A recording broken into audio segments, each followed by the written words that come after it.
தமிழ் உள்ளங்களுக்கு எல்லாருக்கும் வணக்கம். தஞ்சை பெரிய கோயில் பல்லாண்டு வாழ்கவே, தாரணியில் தமிழ் போல நீடூழி வாழ்கவே.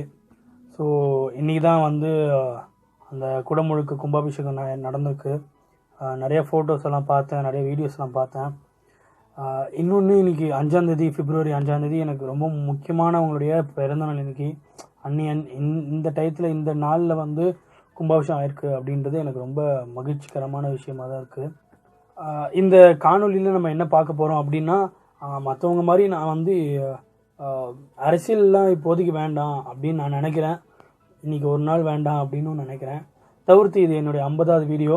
நான் முன்னாடியே சொல்லியிருந்தேன், நான் என்னுடைய 50வது வீடியோவை நான் என்னென்னு பண்ணட்டும் அப்படின்னு கேட்டிருந்தேன். அதுக்கான எந்த ரெஸ்பான்ஸும் இல்லை. ஸோ அந்த ரெஸ்பான்ஸ் அட்லீஸ்ட் யாராவது எனக்கு ஒருத்தர் இருந்தால் கூட போகிறோம். அந்த ரெஸ்பான்ஸுக்காகவே நான் பண்ணியிருப்பேன்.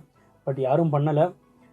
எனிவே அதனால் நான் வந்து அது யார் சொல்கிறாங்களோ, அதாவது யாராவது ஒருத்தர் சொல்கிற வரைக்கும் நான் அதை வந்து பண்ணாமல் இருக்க போகிறேன் அப்படின்றத ஒன்று எடுத்திருக்கேன். ரெண்டாவது விஷயம், இந்த யூடியூப் சேனல் ஆரம்பிக்கிறதுக்கு முன்னாடி ஃபஸ்ட்டு போட்டது வந்து ஒரு நம்பெருமாள் புறப்பாடு, ஸ்ரீரங்க நம்பெருமாள் புறப்பாடு தான் நான் போட்டிருந்தேன் ஆக்சுவலாக.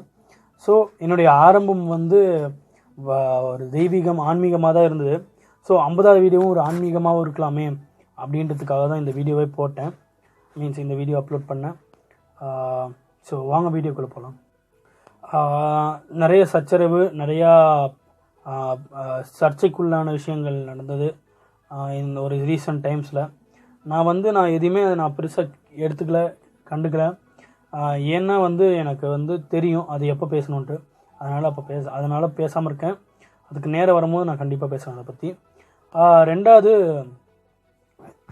குடமுழுக்கு வந்து தமிழில் நடக்கிறதா சம்ஸ்கிருதத்தில் நடக்கிறதா அப்படின்றது ஒரு பெரிய இதுவாக இருந்தது, ஒரு பெரிய டிஸ்கஷனாகவே இருந்தது. நான் அதுக்கு என்ன சொல்கிறேன்னா, நான் இப்போ அதெல்லாம் பேச விரும்பலை. எனக்கு அந்த மூடுமே இல்லை. ஏன்னா இவ்வளோ பெரிய நல்ல விஷயங்கள் நடந்திருக்கு. கிட்டத்தட்ட 23-25 வருஷத்துக்கு அப்புறம் இந்த குடமுழுக்கு நடந்திருக்கு. ஸோ இந்த மாதிரியான ஒரு டயத்தில் வந்து ஒரு நல்ல சந்தோஷமான டயத்தில் வந்து நம்ம வந்து அதை பற்றி பேச வேண்டாம் அப்படின்னு நான் நினைக்கிறேன். ஆனால் இருந்தாலும் ஒரு சில விஷயங்கள் வந்து எல்லாருக்குமே சொல்லணும்னு ஆசைப்பட்றேன். என்னென்னா, யாரோ ஒருத்தர் கிளம்பினாங்க, நான் யாருன்னு சொல்லலை. இப்போது குடமுழுக்கு வந்து தமிழில் தான் நடத்தணுன்ட்டு யாரோ ஒருத்தங்க கிளம்பினவங்க வந்து ஹிந்துவும் இல்லை, கிறிஸ்டினும் இல்லை, முஸ்லீமும் இல்லை, கடவுளே இல்லை அப்படின்னு சொல்கிறவங்க கூட்டம் தான் அது. ஸோ அப்படிப்பட்டவங்களுக்கு இதுக்கு என்ன அக்கறை அப்படின்னு எனக்கு தெரியல. அது தவிர்த்து நிறையா பேர் என்ன கமெண்ட் பண்ணியிருந்தாங்க, அவங்களுடைய கருத்துக்கள் என்ன இருந்ததுன்னா, இப்போது நீங்கள் எங்கள் குடமுழுக்கு வந்து சம்ஸ்கிருதத்துலேயே தமிழில் தான் பண்ணணும், சம்ஸ்கிருதம் பண்ணக்கூடாது அப்படின்னு சொல்கிறீங்க. அதே மாதிரி முஸ்லீம்ஸையும் வந்து அரேபியில் பண்ணாமல் தமிழில் பண்ண சொல்லலாம்ல, உருதுவில் பண்ணாமல் தமிழில் பண்ண சொல்லலாம்ல, கிறிஸ்டின்ஸை வந்து இங்கிலீஷ் இல்லாமல் தமிழில் பண்ண சொல்லலாம்ல அப்படின்னு நிறைய பேர் சொல்லிட்டு இருந்தாங்க. ஒரு முக்கியமான விஷயம் என்னென்னா, அது வந்து அவர்களுடைய நம்பிக்கை. எப்படி நம்ம வந்து சம்ஸ்கிருதத்தில் தான் நம்ம பண்ணணும். இன்னொன்று, நான் முன்னாடியே ஒரு இது டேக் பண்ணியிருந்தேன், என்னுடைய பிளேலிஸ்ட்டில் வந்து போட்டிருந்தேன். ரங்கராஜ் பாண்டே வந்து தெளிவான ஒரு தெளிவுரை வந்து அவர் கொடுத்துருந்தார். தயவு செஞ்சு அதை போய் பாருங்கள்.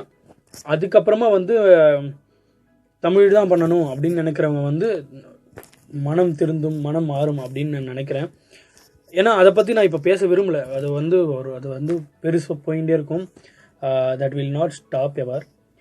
ஸோ நான் என்ன சொல்கிறேன், நம்ம வந்து எந்த ஒரு மத நம்பிக்கையுமே நம்ம காயப்படுத்தக்கூடாது. நம்மளுடைய மத நம்பிக்கை காயப்படுத்தினா நம்ம கேட்கணும், தட்டி கேட்கணும். கண்டிப்பாக அது தப்பு கிடையாது, தவறில்லை. ஆனால் நம்ம மூலியமாக ஒரு மத நம்பிக்கை வந்து காயப்படக்கூடாது. அதுதான் நம்மளுடைய முக்கியமான ஒரு கொள்கை. இல்லைன்னா வந்து ஒரு நேர்பட செய்தல் அப்படின்னு என்ன வேணால் சொல்லிக்கலாம். நம்ம எண்ணம் என்ன வேணால் சொல்லிக்கலாம். ஸோ நான் என்ன சொல்ல வரேன்னா, அவங்க அரேபில் பண்ணுறாங்க, உருதுவில் பண்ணுறாங்க, அவங்க இங்கிலீஷில் பண்ணுறாங்கன்றதுனால நம்மளுக்கு சொன்னதுக்காக அவங்களையும் நம்ம சொல்லணும் அவசியம் கிடையாது. அதே மாதிரி அவங்கள அந்த மாதிரி சொல்லியிருந்தாங்கன்னா அவங்க கண்டிப்பாக வருத்தப்படுவாங்க. அதை வந்து நான் வந்து நிச்சயமாக இந்த இடத்துல பதிவு பண்ணுறேன். ஸோ இவ்வளோ நேரம் சீரியஸாக போயிருந்தது. நான் இந்த ஒரு ரீசன்ட் டைம்ஸில் ஒரு 2-3 நாளாக வந்து பார்த்துட்டு இருந்தேன். நிறையா ஃபேஸ்புக்கில் இது வந்தது, ஃபேஸ்புக்ஸில் வந்து நிறையா ஃபோட்டோஸ் வந்தது.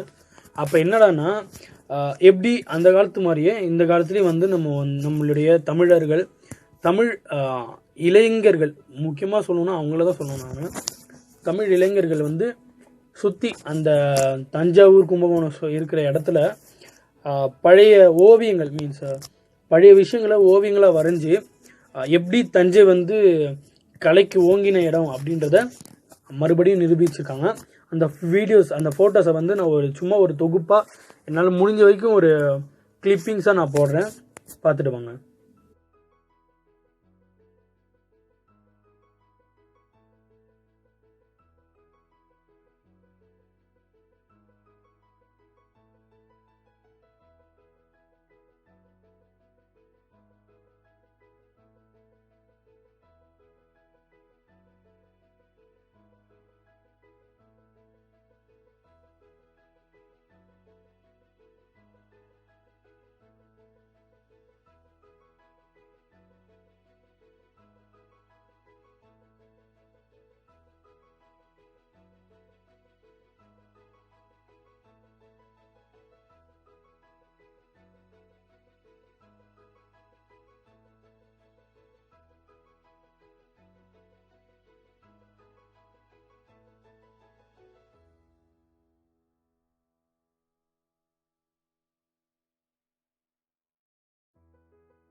அந்த வீடியோலாம் அந்த கிளிப்பிங்ஸ்லாம் பார்த்துருப்பீங்க. இன்னொன்று நான் இதை வந்து நான் ஒரு தனி கண்டென்ட்டாகவே போடலாம், பட் இது வந்து உடனுக்குடனே உங்களுக்கு நான் சொல்லணும்னு ஆசைப்பட்டேன். என்னால் வந்து ஒரு டைமிங்கை கீப்பப் பண்ண முடியலை. இந்த நாளில் தான் இது பண்ணணும், இந்த நாளில் இது போடணும், இந்த நாளில் இந்த வீடியோ போடணும் அப்படின்னு என்னால் டைம் வந்து கீப்பப் பண்ண முடியல. பிகாஸ் ஆஃப் என்னுடைய ஒர்க்கு. நான் சொன்னேன் இல்லையா முன்னாடியே, என் ஃபேமிலியும் பார்க்கணும், முதல்ல என்னுடைய வீடு அப்புறமா தான் என் நாடு அப்படின்னு சொல்லிட்டு இருந்தேன் நான். ஸோ அதனால் அந்த மாதிரியான விஷயங்கள் இருந்ததுனால என்னால் வந்து ஒரு கண்டினியூஸாக ஒரு இன்டர்வல் கேப்பில் வந்து என்னால் ஒரு வீடியோ போட முடியல. எனக்கு எப்போ டைம் கிடைக்கிறதோ அப்போ தான் நான் வீடியோவே போட முடியும். இப்போ கூட இன்றைக்கி கூட எனக்கு வந்து தலைவலி, ஆனாலும் நான் உங்களுக்காக வந்து இந்த வீடியோ போடணும்னு ஆசைப்பட்டேன். கிட்டத்தட்ட ரொம்ப நாளாக ஆச்சு, கிட்டத்தட்ட ஒரு 10 நாள் 26 ஜனவரி தான் போட்டேன் வீடியோ அப்லோட் பண்ணேன். அதுக்கப்புறமா அதுலேருந்து இது வந்து ஒரு 10 நாள் ஆயிடுச்சு. ஸோ அதனால தான் இப்போது கொஞ்சம் வீடியோ போடுறேன். மீன்ஸ் இன்னும் வருங்காலத்தில் வந்து நான் வந்து ஒரு அட்லீஸ்ட் ஒரு வாரத்துக்கு ஒரு வீடியோ போடலாம் அப்படின்னு ஒரு இது பண்ணிட்டு இருக்கிறேன், பார்ப்போம் அப்படின்றது. இது ரெண்டாவது விஷயம் என்னென்னா, அவர் யார் என்ன ஃபோட்டோகிராஃபர் இல்லை எந்த ஆர்டிஸ்ட்னு எனக்கு தெரியல, பட் தெரிஞ்சதுன்னா உங்களுக்கு அக்கா தெரிஞ்சுதுன்னா கீழே கமெண்ட் பாக்ஸில் வந்து கமெண்ட் பண்ணுங்கள், லீவ் பண்ணுங்கள். வந்து ரவிவர்மா ஆர்ட்டை வந்து அப்படியே சூப்பராக தத்ரூபமாக ஆக்ட்ரஸை வச்சுட்டு ஒரு சூப்பரான ஒரு ஃபோட்டோகிராஃப்லாம் எடுத்துருக்காங்க. அதையும் நான் கிளிப்பிங்ஸாக போடுறேன். ஆல்மோஸ்ட் எல்லாருமே பார்த்துருப்பீங்க. இருந்தாலும் எனக்கு வந்து இதை போடணும், இதில் ஷேர் பண்ணணும்னு எனக்கு ஆசை. நிஜமாலுமே அந்த ஆர்டிஸ்ட்டாக இருக்கட்டும் இல்லை அந்த ஃபோட்டோகிராஃபராக இருக்கட்டும், அவருக்கு வந்து நான் என்னுடைய பாராட்டுகளை நான் தெரிவிச்சுக்கிறேன். என்னுடைய பாராட்டுகள் வந்து அந்த தஞ்சாவூர் கும்பகோணம் இளைஞர்களுக்கும் மற்றும் இவருடைய இந்த ஃபோட்டோ எடுத்தவர்கள் எனக்கு யாருன்னு தெரில, எனக்கு நிஜமாலுமே. ஸோ யாராவது இருந்ததுன்னா ப்ளீஸ் தயவு செஞ்சு கமெண்ட் பாக்ஸில் கமெண்ட் பண்ணுங்கள். அவருக்கும் என்னுடைய பாராட்டை நான் தெரிவிச்சுக்கிறேன்.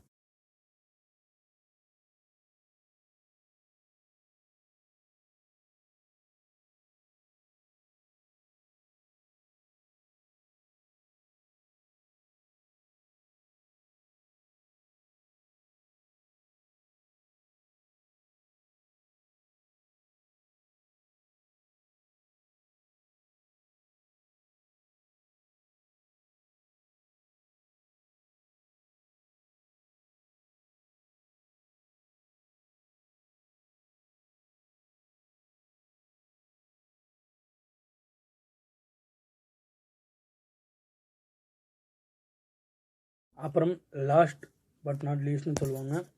ஸோ யாராவது இந்த குடமுழுக்கு விழாவை யாராவது பார்க்காம இருந்தீங்களோ, இல்லைனா ஏதாவது ஃபோட்டோ வேணும் அப்படின்னு நீங்கள் ஆசைப்பட்டீங்கன்னா கீழே டிஸ்கிரிப்ஷனில் வந்து நான் வந்து அந்த ஃபேஸ்புக் லிங்க் கொடுக்குறேன். டுடே டெம்பிள்னு ஒரு பேஜ், ஃபேஸ்புக் பேஜ். அந்த வந்து அந்த லிங்க் வந்து நான் டிஸ்கிரிப்ஷனில் கொடுக்குறேன்.